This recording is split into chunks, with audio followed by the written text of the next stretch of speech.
Hi, my name is Matt Perry. I'm going to talk to you about conflict, part one. I'm going to tell you a story about Frank. Frank was a co-worker of mine at the fire station. We were both of the same rank. We were both drivers of two different vehicles. 1 week we would alternate pay periods, and each drive, one would drive the engine, one would drive the rescue, then we flip-flop. Frank's first day at our station was the day that I wasn't there. I was reassigned to a different station that day. So Frank took over the bedroom that was available. But it was a bedroom that I had wanted. I just didn't verbalize that to anybody. And so he took over that bedroom. And then when I came back, we talked about it, and I was able to get into that bedroom. And I know it's something petty, but the bedroom was colder, and I felt that I wanted the colder room because I liked it colder when I slept. But that was just the tip of the iceberg. There were other things that happened between Frank and I. We just did not see eye to eye. I felt like Frank was incompetent in his position. And I was even assigned on a structure fire to essentially babysit Frank, to the point where with future issues, I had advised my officer that it was not my responsibility to oversee Frank, that I was his equal versus a superior in rank. And I felt like it was not my job to essentially babysit him, that our conflict just kept growing and growing to the point where the best thing for me to do was to switch shifts so that he and I did not have to routinely work together. And that is the conflict situation with me and Frank. There are steps for conflict management. The first one we're going to talk about is compromising. And compromising is that both parties agree to give up things, and the one party will give up, the other party will agree, and the other party will give up. So both parties are giving and taking to the point where nobody's happy with the resolution, which means it comes out with a good result. If one person is happy with the results, then it wasn't a full compromise on both parties. Competing, one party is going to win. They're going to take, no matter what, and they're in it to win it. It doesn't matter what they do to the other party, that they're going to get as much as they can from that. Cooperating and accommodating. One side is just going to completely accommodate the other one. It's kind of a little bit similar to competing, and not narrowly similar to competing, but one side is just going to really just whatever, and just kind of almost be like a little bit of a pushover for the other party. Smoothing things over, it's not going to be really about the conflict. It's just kind of real surfacey, just kind of getting, just smoothing things over between the parties. And avoiding is just that. Both parties are going to know that there's an issue, but neither party is going to do anything about the conflict that's going on. It could be some ignoring. It could be any different ways of avoiding it, of avoiding the conflict. And then collaborating. Both parties are just going to come together and discuss it and just come out to come to an agreement. It's kind of similar to compromising, but it's just that both parties are just going to kind of agree to come to a solution to the conflict. Conflict management negotiation. Negotiations have three parts. It's the pre-negotiations, the intra-negotiation, and then the post-negotiation. The pre-negotiation, you're really going to want to be, the negotiator needs to be very well prepared. It's going to need to understand both sides of the conflict. And then during the negotiations, during the whole negotiation, they need to be completely impartial. They don't need to take sides in anything. They need to be completely level-headed. They don't need to blow up. They don't need to make the conflict any worse. During the negotiations, they're going to listen and be attentive to both sides of the conflict. Again, not taking sides in the whole scenario and the whole situation, just being completely impartial to the whole thing. And then post negotiations, once everything has been resolved, they are going to verbalize that both parties have agreed to XYZ. They're going to verbalize that that both parties are going to agree, and then in writing, everything is going to be agreed to verbally and in writing as well. Destructive techniques. These are three of the different types of destructive techniques. Intimidation. Intimidation is almost like a threatening behavior. Intimidation can be in the form of, if you don't vote my way, if you don't agree to do this, you're going to be terminated, you're going to be suspended, you're going to be demoted, you're going to be docked wages. Anything that they can do to intimidate the person into agreeing to do some XYZ, whatever that is. Ambiguous, inappropriate questions. You could be talking to somebody about a staffing problem that you have on your unit, and you're going to your manager, you're talking about the staffing, you're going to your director, you're talking about staffing, and then they start asking about your family, they start asking about your dog, different things, the weather, it's like the movie Up, talking about, they're going to the long office and squirrel, and all of a sudden, just completely off subject, have nothing to do with what the current conversation is, just to try and steer the conversation into a different direction so that they don't have to resolve the issue. And then flattery. You're doing such a great job. I appreciate you. You're such a team leader. Just kind of, fluffing that person up, but still not resolving the issue about whether it's staffing or whatever the issue is. It's still not doing anything to fix the problem, but they're making that person feel good. It's like, oh, they're listening to me because they're telling me, all this good stuff. And that is all. I'm going to pass it over to Michael and let him finish up what we're going to be discussing in part 2. Hello, my name is Michael Kennedy. I'm doing part 2, which is delegation, for the presentation in leadership and management. And it will cover the right and wrong of doing this leadership task. So what is delegation? That is basically giving someone the authority to complete a task or action on your behalf. They're basically an extension of you that you have given them the authority to go do something. But to have that authority to delegate, you have to be an RN or higher. LPNs and CNAs cannot delegate. Delegation is an essential element of nursing. Everybody that's an RN at some point in their career is going to be tasked with delegating a task to someone, whether it be another RN, it could be a subordinate such as an LPN or even a CNA. If you're in management, that's going to be your primary task, is delegation. So what are the reasons for delegation? Basically, it's to free up someone else so that they can do a task that is within their skill set or their scope of practice or more critical that they need to take care of. It can also be used for efficiency and to increase productivity. The 5 rights of delegation are extremely important. They're the right task, the right circumstance, the right person, right direction, communication, and the right level of supervision. So we'll break those down into individual pieces here. So the right task, what you have to ask yourself, is this task something that can be delegated? So there's a lot to chew on there. It would be dictated by state laws. It could be dictated by the Nurse Practice Act, and it's ultimately dictated also by facility policies. That can change, just as state laws can change from state to state to state, the abilities of each one. Certain states allow LPNs to do things, and certain ones do not.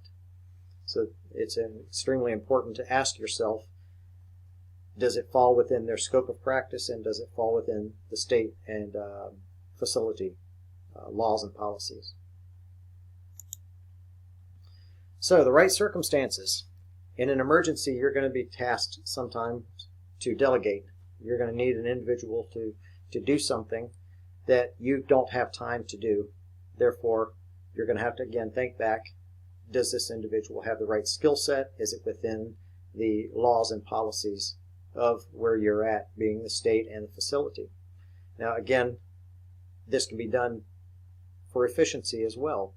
Certain tasks can be done by subordinates, such as LPNs, which is and then also CNAs, which is the most basic care, vital signs, and that type of thing. So certain PO medications can be given by LPNs, and they would be given the more stable, more chronic patients, whereas the RN would be tasked with taking care of the more critical patients. And this would increase the productivity of the floor if certain facilities have their acuities separated so that the LPNs work with one end of the hallway and the critical patients are at the other end with the RNs. And that's always a good situation if that can be done within your facility. But you want to make sure of what's happening with that patient. If it's an emergent situation with an unstable patient, then obviously you don't want to delegate the task of taking care of this individual to an LPN, because that is not within their scope of practice. Again, the right person. You want to make sure of their skill set, their experience. Just because they have been a nurse for 30 years doesn't mean that they have done this exact task. They might have worked at a facility to where they did not give blood transfusions, so therefore you cannot task them with that job of giving blood products or anything like that. And certainly LPNs and CNAs are not permitted to do that type of thing. So again, it's within their scope of practice and, of course, their competency. If they do know how to give, so example, blood products, make sure that they are doing it in the correct way. You would not want to give a CNA the task of checking vital signs right after you started a blood transfusion, which you're supposed to check the vital signs 15 minutes, 30 minutes after you start the blood products. So you want to make sure you select the right person. The right direction and the communication. You want to be very specific with your directive to this individual when you're delegating. You want to make sure that that individual can repeat back to you what you told to them so that there is a clear understanding. You also want to make sure there's no generalization. And also, when that task is done, or if there is any doubt within that time period that they're doing this task, they need to come and report back to you and get further instruction.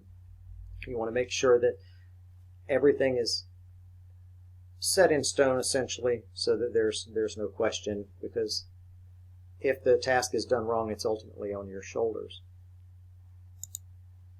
Okay, so the right level of supervision. What you want to do is you want to check on the work. If you delegate someone to do a task and you have a moment, pop into that area there and check and make sure that the task is being done up to your standards, or at least within the skill set that they have. My saying is, just because it's different doesn't mean it's wrong, but you want to make sure that it is correct, at least with the laws and the hospital policy. So the accountability for the outcome of this is not transferable. This is upon the RN shoulders at all times. You're ultimately culpable for the outcome of this delegated task. So you want to make sure that you are delegating the correct person and using these 5 rights to do this task of delegation. It's also up to the individual to say, I don't know how to do this. If you delegate this to them, it's up to them to make sure that they know to tell you that it's not within their skill set. So strategies and successful delegation. What you want to do is you want to plan ahead.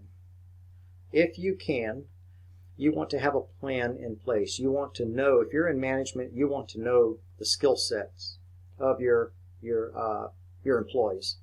Get to know each and every one of them, what their experience is, where they came from, that type of thing. You want to make sure that communication is real big. Have a huddle. A lot of places do have a huddle, and they would say, okay, on this end of the hallway we have this situation down here, and I would need, so-and-so with this skill set to be kind of on the lookout for me, saying, hey, I need you to do something for me, so that you would have capable people coming to your rescue there, essentially, if you needed to delegate something in a hurry.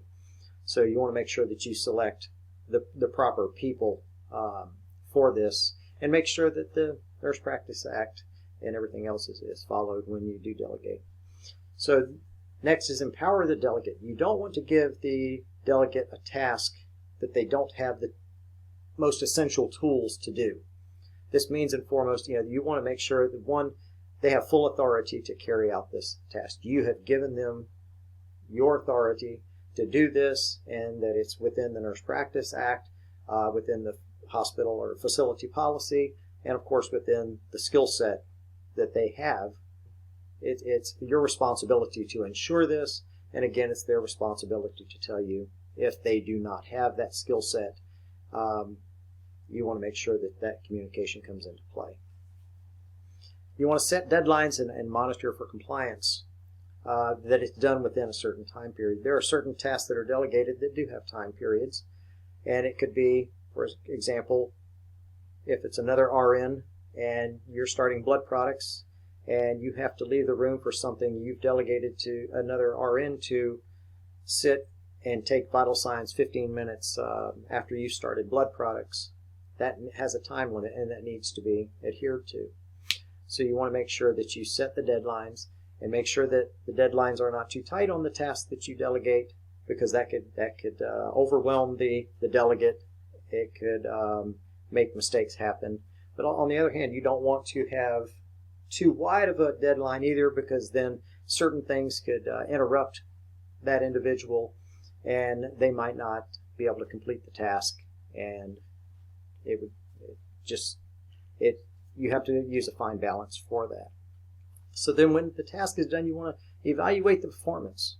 How did it go? The strategy can take place during or even after the task is completed. Things to look at would be, were the goals met of the task? You as the delegator, what could you have done better? What tools could you have given the delegate that would have worked better and made the task much easier? Would it have been an assistant to help that individual? Maybe it took 2 people instead of 1 person. A longer timeline.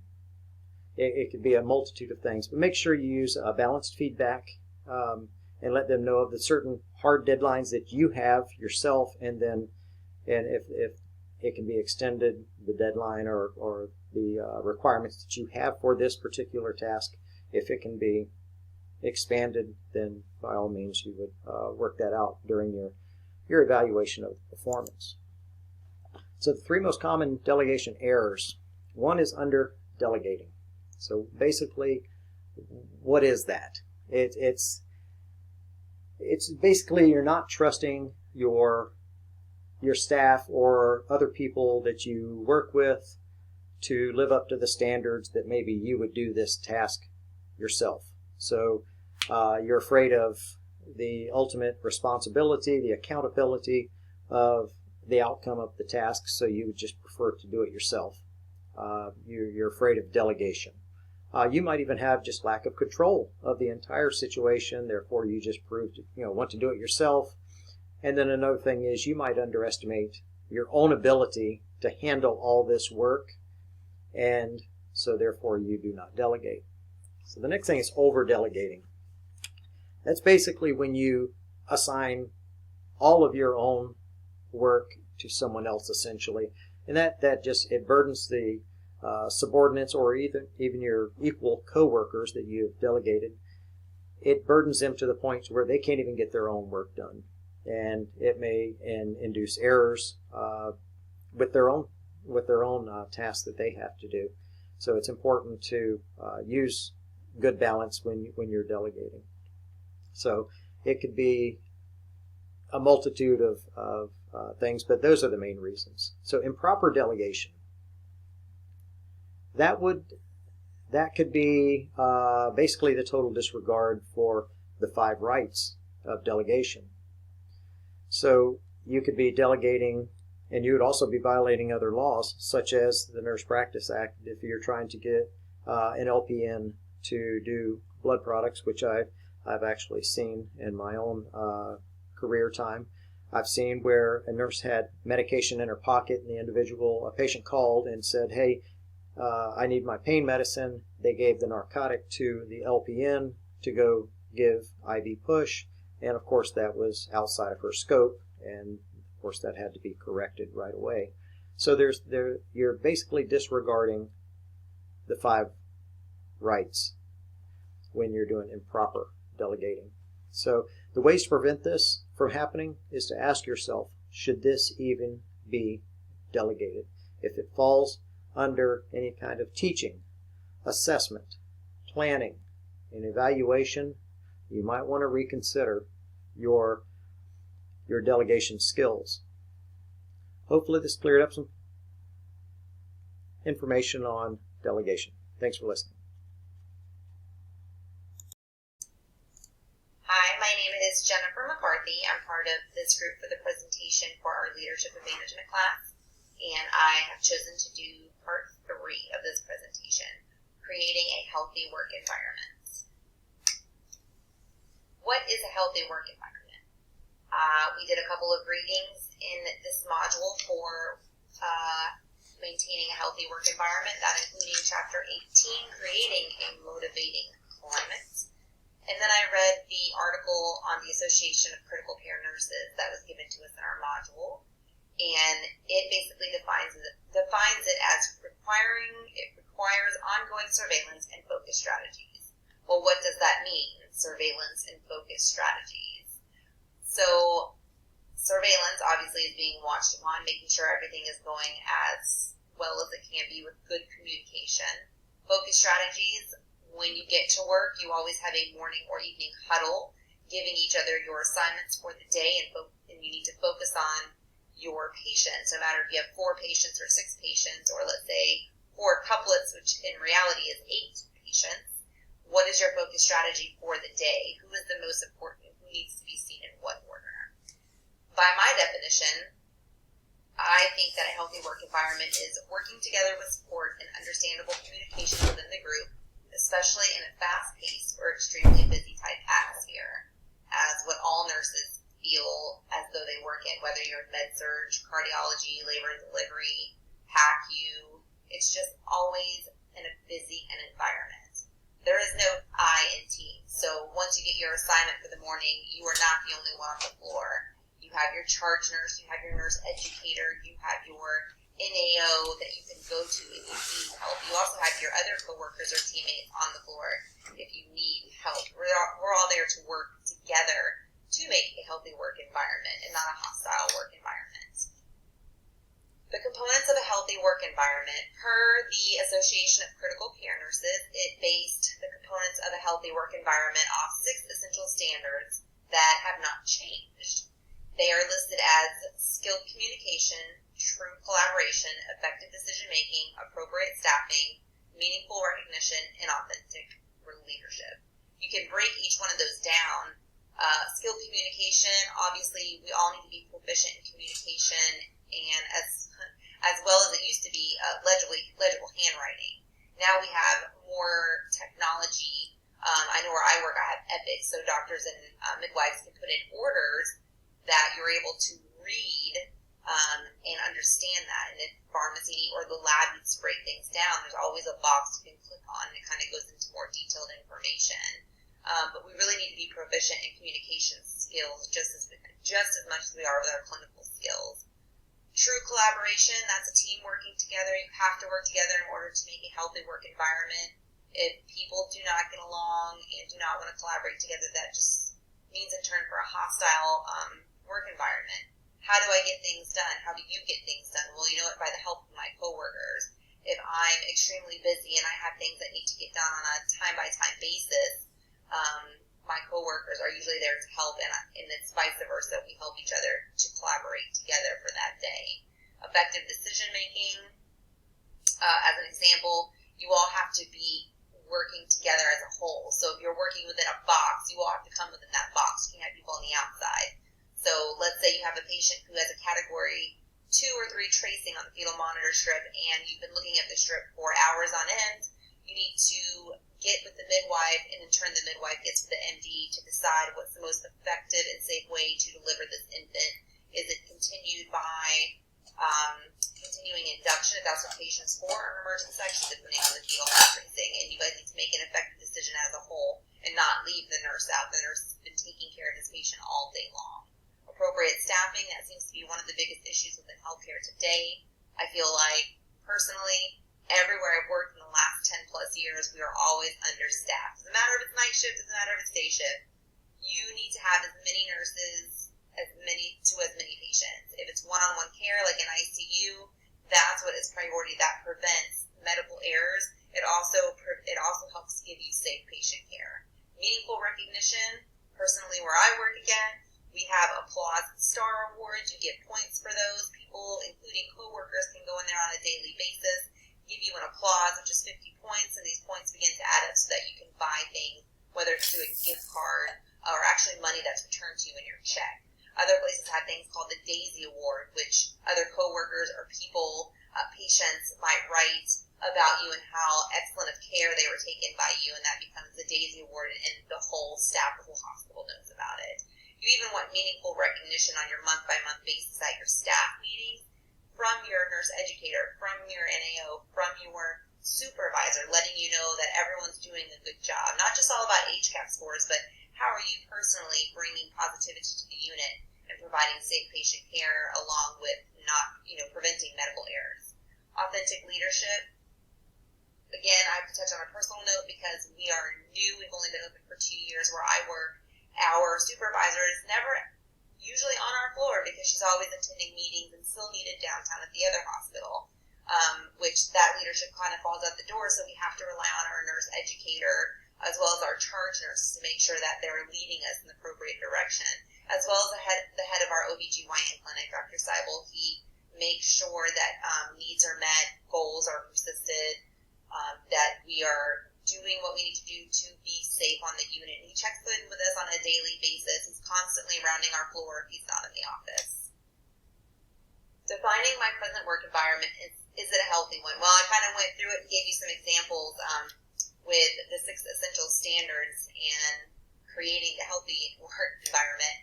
But in the beginning, when we first opened, everybody came together. We had old nurses, we had new nurses, we had graduate students that are graduating from nursing school who were training downtown. We had a nice little mix of people, especially when the ones with a bunch of labor and delivery experience and background. Throughout the first year, it was amazing. We did not take Medicaid. We do not take Sunshine State at this moment, but we didn't take TRICARE. We took private insurance only. Dr. Seibel thought it would be a better deal to go ahead and open up our unit to Medicaid and TRICARE to bring in more clientele. We weren't very busy in the beginning when we first opened. We maybe had less than 30 deliveries a month, if that. But it was nice because we were able to do one-on-one patient care. At that point, for the first couple of months, we were definitely overstaffed and sending nurses home throughout the day. However, as we opened our doors to Medicare and the persistency of anyone and everyone in labor thinking that we have a NICU, everyone in the last, this year, actually starting back in December 2018, have been dropping into our unit. So now that the second year is among us, we're finding that Dr. Seibel would like for us to do over 100 deliveries a month. He wants his NICU in 5 years, but it's putting a lot of pressure on the nurses because unfortunately we don't have the funds to staff the nurses day shift or night shift. And when you're picking up 50 extra deliveries a month and you're only hiring 1 or 2 nurses for the year, that puts a lot of pressure on the nurses that are there. As of today, we opened about almost 2 years ago. We've had probably about 10 nurses resign, and that's called for a lot of understaffing when we've only really not filled the 10 that have left. We've only really filled 5. We also have had some surgical techs that have left us, but we have thankfully got some more in there. Is it a healthy work environment overall? Well, we're having some problems with communication between charge nurses and nurses, and I think that happens on a daily basis. When you're around a lot of estrogen on like labor and delivery unit with no men around, of course there tends to be a little bit of drama, whether people are just not getting along. Everyone's friends on social media. Someone doesn't like what someone posted on their weekend and what they're doing out of work. It all just becomes a frantic frenzy, and people start judging people. So we did have a staff meeting and just stated that maybe on social media we shouldn't be friends with everybody at the moment, or if you're going to post pictures and be friends with all of the 20 other nurses on the unit, be careful what you post. It could be offensive to someone, but you may get along at work. So We are trying to work through that through our monthly staff meetings as it is.